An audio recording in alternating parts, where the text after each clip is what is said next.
একই স্ট্যান্ডে সিএনজি চালায়, রাইতে হলে সবার ইনকাম বরাবর হয় না। এক বাজারেই মুদি দোকানদার, এক বাজারেই চা দোকানদার, কিন্তু সবার ইনকাম বরাবর। একমার ফুট দুজন, মা দুজনের একেবারে কলজা দিয়ে দোয়া করছে, দুজনের হাত বুলাই দিছে, মায়ের দোয়া দুজনেই পাইছে, কিন্তু একজন কোটিপতি আর একজন ফকির। কথা বলেন না কেন?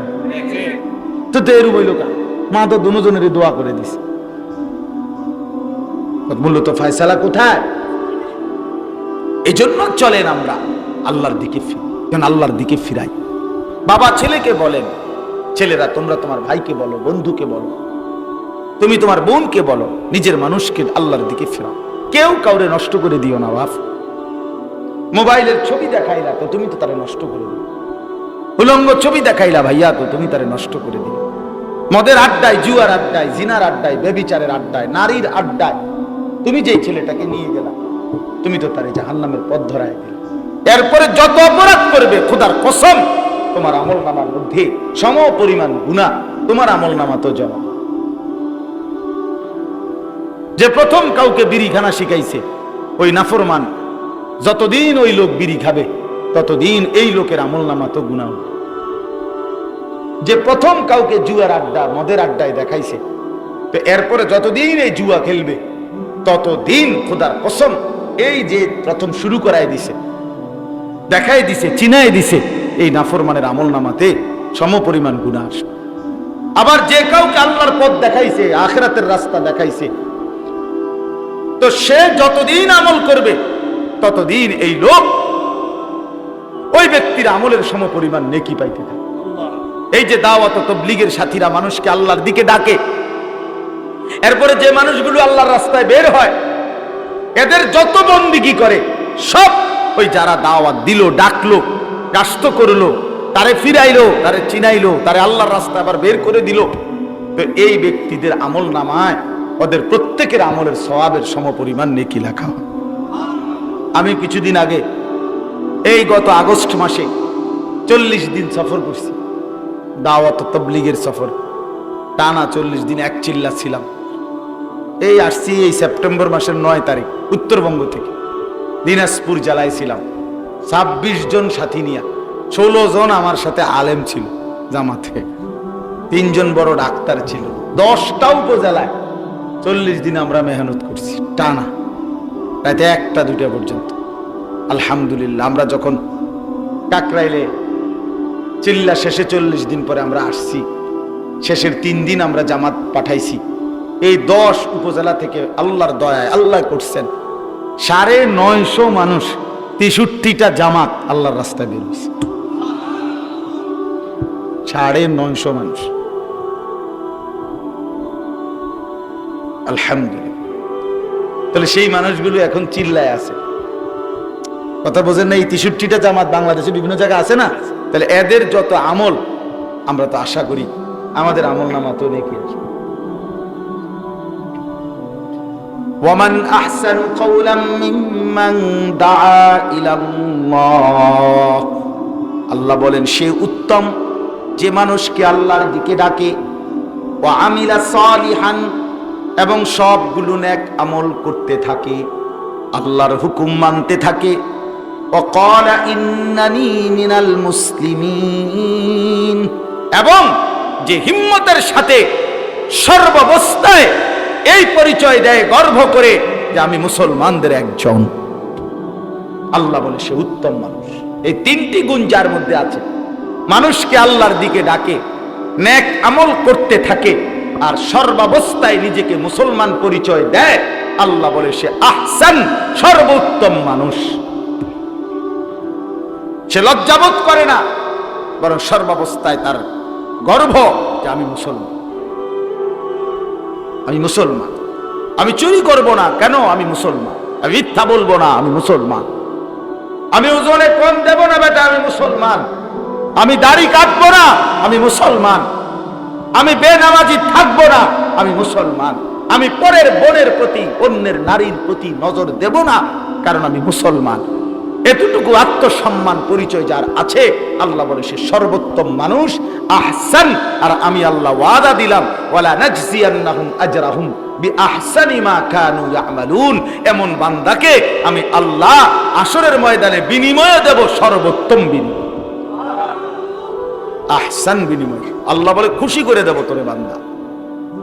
ফালা তা'লামু নাফসুম মা উখফিয়া লাহুম মিন কুররাতি আ'য়ুন, আল্লাহ বলে বান্দা তোরে এমন সুন্দর জান্নাত দেখাবো, যে জান্নাতের দিকে তাকাইলে তোর চোখ ঠান্ডা হয়ে যাবে, কলজা ঠান্ডা। হ্যাঁ,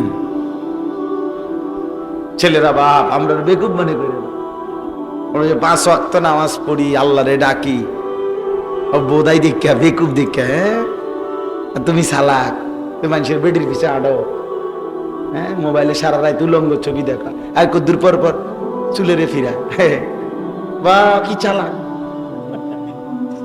আমার মাঝে মাঝে চিন্তা লাগে, মানে এই বেকুবের বাতান দেখে, যে এই বেউকুফ নিজেই বড় করে চুল রাখছে, আবার এটা নিজেই একটু পর পর এটারে ফিরায়। তো তুমি বেউকুফে বোঝো না যে এটা বেশি বড় হয়ে গেছে, এটা যে অসুবিধা তোমার হইতেছে, তো এটা বড় রাখলা কা? আর যদি বলেন আমার অসুবিধা হয় না, তো এটা ফিরাও কা? কথা বোঝেন নাই আপনি? যদি এটা বড় হয়ে থাকে তো এটা বড় রাখলা কেন? আর যদি মনে করো না এটা আমার অসুবিধা নাই, তো এটা এরকম পিছের দিকে ফিরাও কা? কথা বোঝেন? এইটারে যদি এখন আমরা কেউ একজন, ওই ভাই যদি বা আমি মনে করেন এইটা একবার হাতে নিলাম, থুইলাম, হাতে নিলাম, এভাবে 10 মিনিট যদি আমি করি, যে কোনো লোক করবো এটা কি ফাগল ধরে আনছি আমি, ঠিক কিনা বলবে কি না? আবার এরম করে এটা দিলে এরম শুরু করছে, তো তুমি এর চুল হইলো এরম শুরু করলে কা? মাতাল, বেওকুফ, এটা বুঝা উচিত। একজন সুস্থ স্বাভাবিক মানুষ মুসলমান বেগায়রত হয় না। বেটা, আমি কেন হেরে যাব কাফেরের কাছে? আমি কেন হেরে যাব বেঈমানের কাছে? একটা সামান্য নাফিত তোমারে পরাজিত করবে। তুমি নাফিতের থেকে ডিজাইন নিলা, তুমি একটা খেলোয়াড়ের কাছ থেকে, গায়কের কাছ থেকে, নর্তকীর কাছ থেকে। হায় হায় হায় হায় হায়, মুসলমান এত বড় পরাজয়, পতন আমাদের কেন হলো? আল্লাহ আমাদেরকে বুঝ দান করেন। চলেন এই কথা আমরা প্রত্যেকে ইনশাআল্লাহ একে অপরকে আল্লাহর দিকে ফেরাবো। কার দিকে বলেন না বাবা? কার দিকে? সবাই বক্তা হইতে হবে জরুরি না, সবার জন্য প্যান্ডেল লাগাইতে হবে জরুরি না। আল্লাহ যাকে জবান দিছে, মুসলমান বানাইছেন, সে এক শব্দ পারুক আর এক কথা পারুক, তার দায়িত্ব এটা মানুষকে আল্লাহর দিকে ডাকা। কথা বোঝেন নাই আপনি? সবাই বক্তা হওয়া জরুরি না। আপনি এক লাইনে বলবেন ভাই নামাজ পড়েন, বলে হুজুরে কইছি পড়ে না, না না পড়ুক, আপনি কম। সবচেয়ে মজার বিষয় এটা, ওফ দারুণ একটা বিষয় আছে, সেটা হলো কোরআন শরীফে আছে নবীজিকে আল্লাহ, মজার কথাটা শুনেন, নবীজিকে আল্লাহ বলছে ওমা আকসারুন নাসি ওয়ালাউ হারাসতা বিমুমিনিন, হে নবী আপনি যদি আরো চেষ্টা করেন সবাই ঈমানদার বানাইতে পারতেন, সবাই মুসলমান হইতো না। এখন নবীজি যদি বলে এটা আল্লাহ তাইলে একটা কাজ করেন না, যেটি হইতই না, এগুলো লিস্টিটা দিয়ে দিলে ভালো ছিল। এখন আমরা দিয়ে দিলে আমারে, আমি এই ডাকাইতে করে আমি আর না কইলাম, যেহেতু এগুলো একের বাদে আমার কদ্দুর এই লিস্টিটা দিয়ে দেন। আল্লাহ তাআলা বলে না বন্ধু, ওমা তাসআলুহুম আলাইহি মিন আজরিন। সুবহানাল্লাহ। মানে হলো বিষয়টার অর্থ এরকম, মনে করেন আমি একটা মাল ফেরি করতেছি, তো আমার হিসাব হইলো আমার মাল যদি বেচা হয় তাইলে আমার পুঁজি আসবে, ঠিক কিনা বলেন? আমরা যদি মাল না কিনে কেউ, তাহলে আমার পুঁজি আসবে নি? আসবে। তাহলে আমার মাল যদি গ্রাহক কিনে তাইলে আমার ব্যবসা, মানে আমার পুঁজি আসবে, এই না?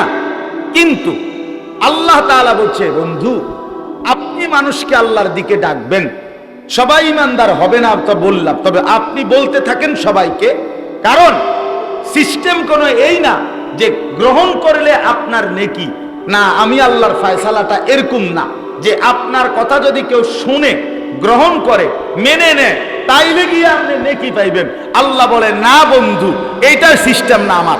আমার সিস্টেম হইল আপনি বলতে থাকবেন, কেউ গ্রহণ করুক না করুক সেটা আমার ফয়সালা।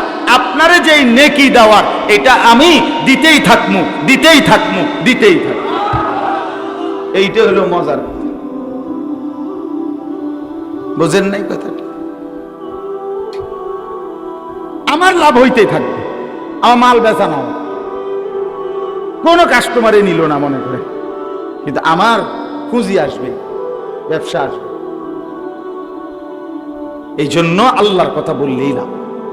কথাটা বুঝছেননি আপনি? আপনি যদি বলেন 10 বছর ফোলাডারে বুঝাইছি হুজুর, তে নামাজ পড়েন, আপনি 11 বছর পর, 12 বছর, 100 বছর বলেন। নূহ আলাইহিস সালাম তো 950 বছর বলছে, কথা কয় না কেন? 950 বছর। আচ্ছা, তাহলে সর্বোচ্চ মানুষকে আল্লাহর দিকে ডাকার উদাহরণ সর্বোচ্চ কত বছর আছে? 950 বছর।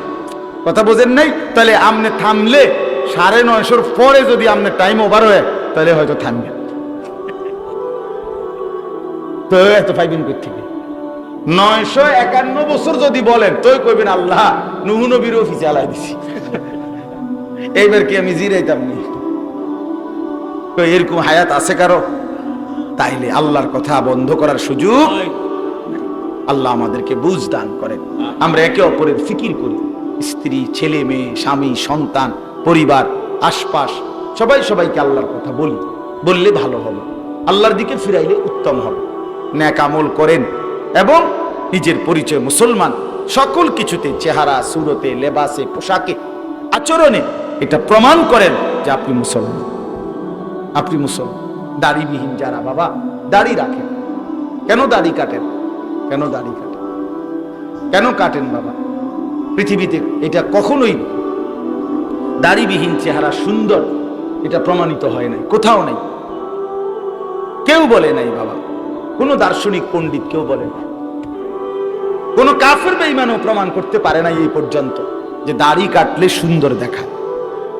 এটা আমাদের একটা মানসিক শয়তানের একটা ধোঁকা ছাড়া আর কিচ্ছু। আল্লাহ আমাদেরকে বুঝ দান করেন। নিজেদের স্ত্রীকে পর্দা করতে বলেন, মেয়েকে পর্দা করতে বলেন, নিজেরা হালাল রোজগার করেন। মনে রাখেন, লোনা জলে তৃষ্ণা মেটে না। আমার এই কথাটা মনে রাখেন শেষ। লোনা জলে তৃষ্ণা মেটে না মানে হলো যে পানি লবণাক্ত ওই পানি পান করলে তৃষ্ণা মেটে না। জানেন এটা? কথা বুঝছেননি আমার কথাটা? তাহলে তৃষ্ণা মিটাইতে হলে কি পানি পান করতে হবে? মিঠা পানি, এরকম মিঠা পানি, মিঠা পানি।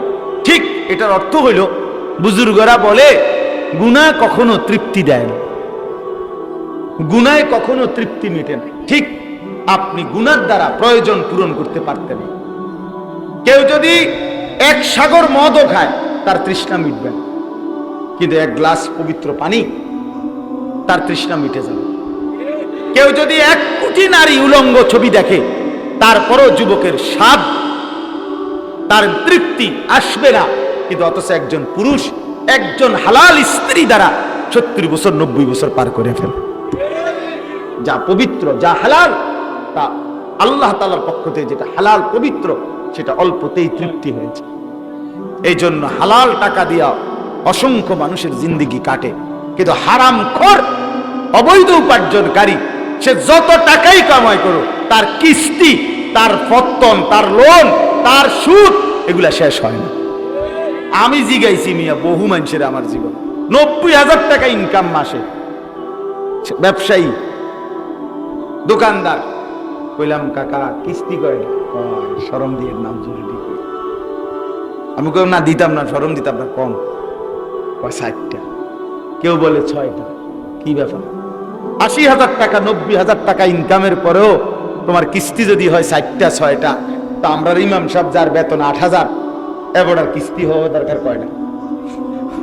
কয়টা? 20টা। আজ ধরে নিলাম দোস্তে কইছে 20টা, কিও অথচ আসেনি কিস্তি। ইমাম সাহেবের আব্বাও তো ছিল না কিস্তি, কারে কয়? আল্লাহ চালাইতেছে না? কথা বলেন না, আল্লাহ চালাইতেছে কি না? বলে হারাম দ্বারা তৃপ্তি হয়, হারাম তৃপ্তি মিটায় না, হারাম দ্বারা অভাব মিটে না। এই জন্য আমরা প্রত্যেকে ইনশাআল্লাহ নিজেকে মুসলমান হিসাবে পরিচয় দেব, মুসলমানের মতোই চলার চেষ্টা করব। আল্লাহ আমাদেরকে তৌফিক দান করেন। দ্বিতীয়টা তর্জমা শুধু বলি, ওয়ালা তাস্তাবিল হাসানাতু ওয়ালা সাইয়্যিআ, আল্লাহ বলে শুনো, ভালো আর মন্দ কখনোই বরাবর হতে পারে। ইদফা বিল্লাতী হিয়া আহসান, আল্লাহ তাআলা বলেন যা উত্তম, যা সবচেয়ে সুন্দর, তা দ্বারাই তুমি তোমার প্রতিপক্ষকে প্রতিরোধ করো। অর্থাৎ মুসলমান হিসাবে তুমি উত্তম আখলাক। ফাইদাল্লাযী বাইনাকা ওয়া বাইনাহু আদাওয়াতুন কাআন্নাহু ওয়ালিয়্যুন হামীম, তাহলে দেখবে যে তোমার সাথে শত্রু, তোমার উত্তম আচরণের দ্বারা সেও হয়ে যাবে তোমার ঘনিষ্ঠ বন্ধু। ওমা ইউলাক্কাহা ইল্লাল্লাযীনা সাবারু, আল্লাহ বলেন এমন উত্তম মানুষ হতে পারে যারা অর্জন হবে করবে তারা যারা সবর করে, যারা সব অবস্থায় ধৈর্য ধারণ করে। ওমা ইউলাক্কাহা ইল্লা যু হাযযিন আযীম, যারা অনেক বড় সৌভাগ্যের অধিকারী তারা আহসান সর্বোত্তম মানুষে রূপান্তরিত হতে পারে। আল্লাহ আমাদেরকে উত্তম কিসমত, খুশ কিসমত দান করেন। আল্লাহ আমাদের প্রত্যেককে নিজের কলিজার ভিতরে ঈমান, আমল, আখিরাতের ফিকির দান করেন, বলেন আমিন। যুবক ছেলেরা, আবারও বললাম অনেক রাত হইছে, আমি আবার এই রাতে ঢাকা ফিরতে হবে, কালকে আবার জুমা।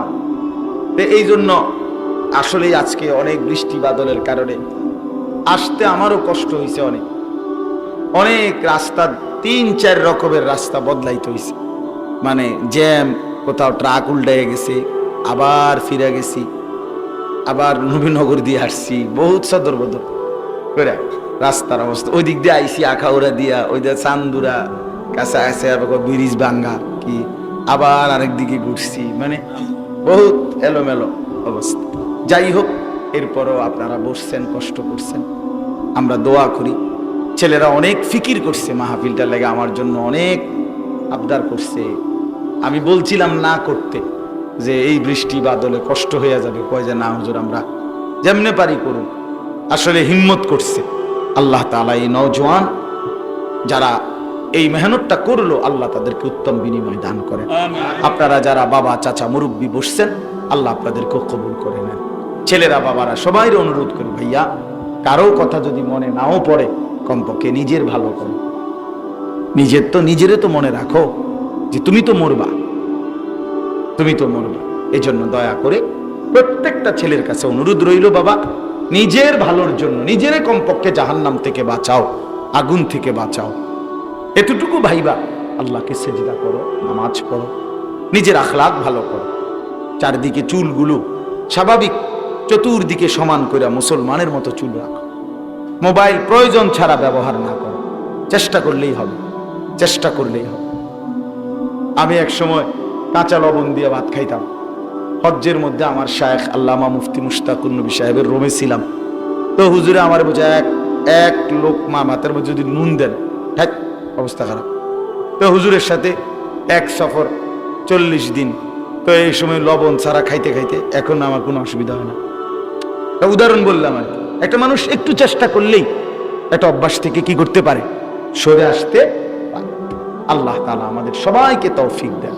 পর্দার আড়ালের যারা মা বোন আছেন, মা বোনদের কাছে বিনীত অনুরোধ, মা আপনার পর্দা, আপনার ইজ্জত, আপনার সতীত্ব, বোন এটা রক্ষা করুন। যে নারীর পর্দা নাই, যে নারীর সতীত্বের কদর নাই, যে নারীর ইজ্জতের কদর তার কাছে নাই, বেপর্দা নারী, বিশ্বাস করেন এটা কোনো বেডি না, পরে নারী বলে না, ও প্লাস্টিক। হ্যাঁ হ্যাঁ, এটা প্লাস্টিক, সত্য কথা, জানেন না, এটা প্লাস্টিক।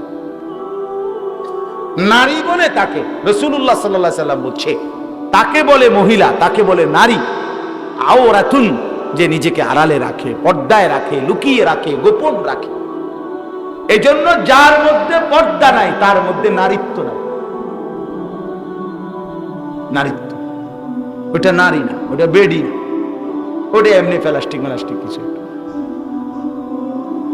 এজন্য যার হায়া লজ্জা আছে সে নারী, যার মধ্যে ইজ্জতের কদর আছে, পর্দার কদর আছে। আল্লাহ তাআলা আমাদের মা বোনদেরকে তৌফিক দান করেন।